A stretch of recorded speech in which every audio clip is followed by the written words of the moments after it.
যেমন আপনারা কিভাবে কার্ড অ্যাড করবেন। কার্ড অ্যাড করার জন্য আপনাদের সর্বপ্রথম আপনারা কার্ড নাম্বারটা কপি করে নেবেন। কপি করে নেওয়ার পর এই যে প্রোফাইলে আছে এটার উপরে ক্লিক করবেন। তারপর একটু নিচে স্ক্রল করবেন। নিচে স্ক্রল করে এই যে পেমেন্ট অ্যান্ড সাবস্ক্রিপশন এই যে ক্লিক করবেন। তারপর আপনার এই যে পেমেন্ট মেথড এই জায়গায় ক্লিক করবেন। ক্লিক করার পর এই যে আপনার ডেবিট অর ক্রেডিট কার্ড এই জায়গায় ক্লিক করবেন। ক্লিক করার পর এখানে যে আপনার কার্ড নাম্বার আছে এখানে ক্লিক করবেন। শুরু করে 3 ডট এই যে ক্লিক করবেন। আমার কপি করা আছে। তারপর আমি এই যে আমার কার্ড নাম্বার লাস্টে 27 এটা দিমু।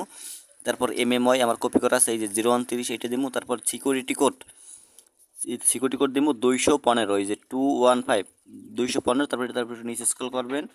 স্ক্রল পরে এই যে দেখেন এইতে পেন মতো আইকন, পেন চিহ্ন আইকন, ওই যে পেন এখানে ক্লিক করবেন। বাংলাদেশের ভাষা পেন চিহ্ন ক্লিক করার পর আবার ক্লিক করবেন এই যে 3 ডট এই যে ট্যাপ করবেন। তারপর নিচে স্ক্রল করবেন। নিচে একবার সর্বশেষে স্ক্রল করবেন। একটু স্ক্রল করবেন। তারপর কান্ট্রি দেবেন ইউনাইটেড স্টেট। এই যে আপনার সর্বশেষ ইউনাইটেড স্টেট এটা ট্যাপ করবেন। ইউনাইটেড স্টেটে ক্লিক করবেন।